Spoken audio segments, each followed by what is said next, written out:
Welcome, children. Continuity of the lesson deep water. You all know revision work is going on nowadays.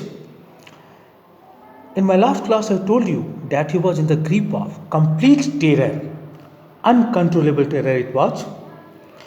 I was paralyzed underwater. His parts of the body did not support him, they were not ready to move. I was shrieking underwater. He was shouting, he was trying to shout at the top of his voice under when he was under the water. Steve rigid with fear. The parts of his body had become inflexible. Steve rigid with fear. It had happened because of fear. Even the screams in my throat were frozen. The screams which he tried to produce did not come out of his mouth. They seemed to be frozen. He was unable to produce those screams which he wanted with great desire to produce. Only my heart and the pounding in my head said that I was still alive. There were two things in his body that made him feel that he was still alive: his heart and the pounding. What is pounding? Beating with a strong regular rhythm. Beating with a strong regular rhythm. His heart and pounding in his head convinced him that he was still alive. Otherwise, all parts of his body except these two seemed to have become functionless. And then in the midst of, it's a prepositional phrase, in the middle of the terror came a touch of reason. He was surrounded by fear, terror, terrible water.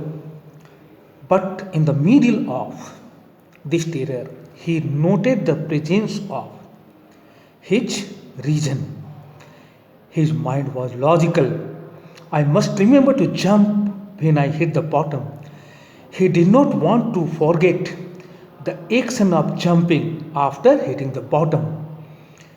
Bottom of what? Bottom of the swimming pool. At last I felt the tiles were under me. After some time he felt that his feet had touched the tiles under him.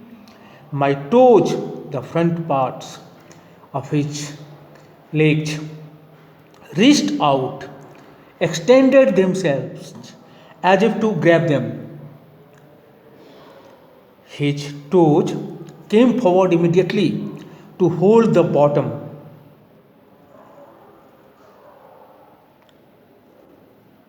I jumped with everything I had. In fact, he was in desperate need to get anything to support himself, to prevent himself from dying. His toes reached out as if to grab them. Grab what? Tiles. I jumped with everything I had. Grab means to hold. Whatever strength he found present that time in his body, he used all his strength to jump upwards. But the jump made no difference.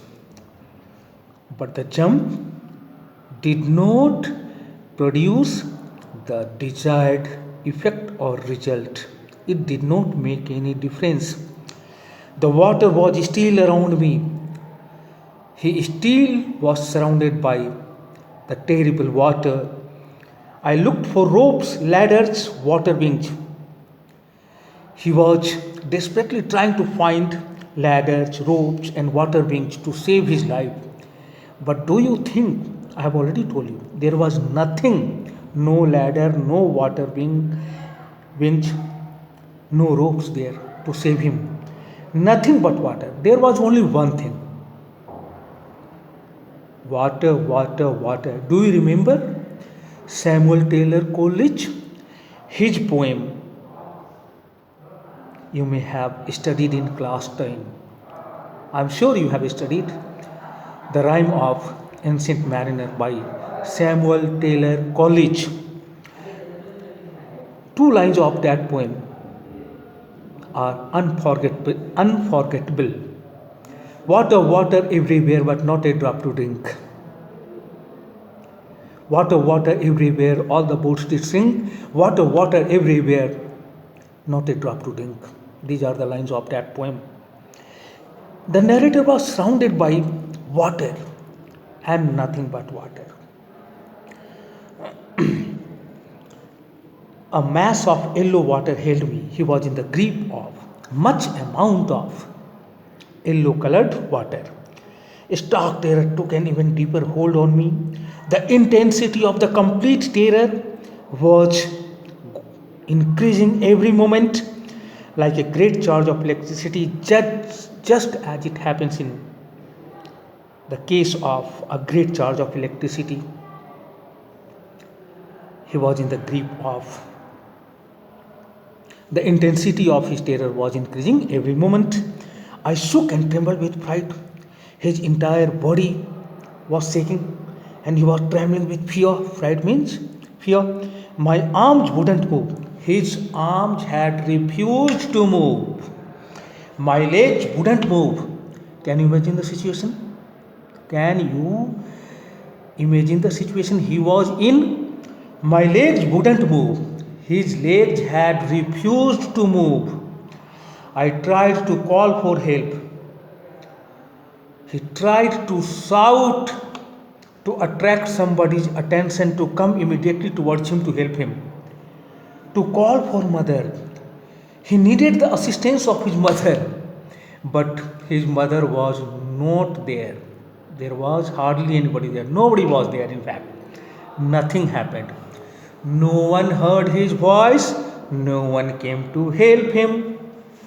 And then, strangely, there was light. Though it was strange, he suddenly found the presence of light. I was coming out of the awful yellow water. He found that his body was coming out of the terrible yellow colored water. At least my eyes were, not all parts of his body.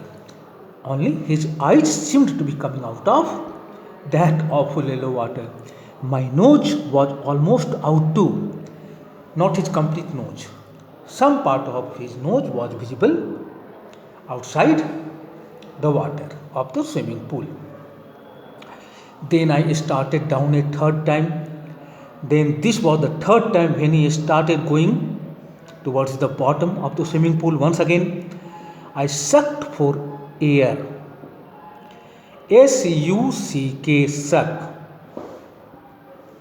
Suck means to take air into your mouth by using the muscles of your lips. To take water into your mouth by using the muscles of your lips. I sucked for air and got water. Air can also be sucked, water can also be sucked. I sucked for air, but general meaning is to take air into mouth by using the muscles of one's lips.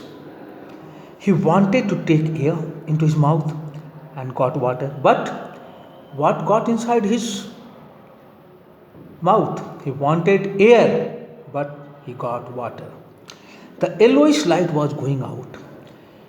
The light, the yellow colored light, the presence of which he had felt, seemed to be disappearing. Then all effort ceased. Ceased means stopped. Then all his efforts stopped. Note how I am reading. I relaxed. He was in a relaxing position. Even my legs felt limp. His leg had gone limp, and a blackness swept over my brain. His brain seemed to be covered with a blackness. A blackness swept over my brain. It wiped out fear. What happened because of this? There was no fear in his heart. It removed his fear. It wiped out terror. The strong grip of terror in which he found himself, that terror was not there. There was no more panic. Panic, sudden, uncontrollable fear. There was no more panic. It was quiet and peaceful. All around him he found what? Quietness and peace. Nothing to be afraid of. There was hardly anything to make him afraid. This is nice. Dot dot dot. To be drowsy. He found, he thought that drowsiness was nice. When you feel sleepy, to go to sleep. It was nice going to sleep. No need to jump. There was hardly any need to jump. Too tired to jump. He felt so much exhausted. He felt so tired that he did not have any desire left with him to jump. It's nice to be carried gently. The water was carrying him gently, and he liked it to float along in space. Whatever space was there, he was floating along. He was floating there. Tender arms around me. He felt the presence of tender arms, soft arms around me. All these activities indicate that he was losing his consciousness. Tender arm like mother's, soft arm like his mother's arms, soft arms. Now I must go to sleep. He was on the brink of losing his consciousness. Thank you, children.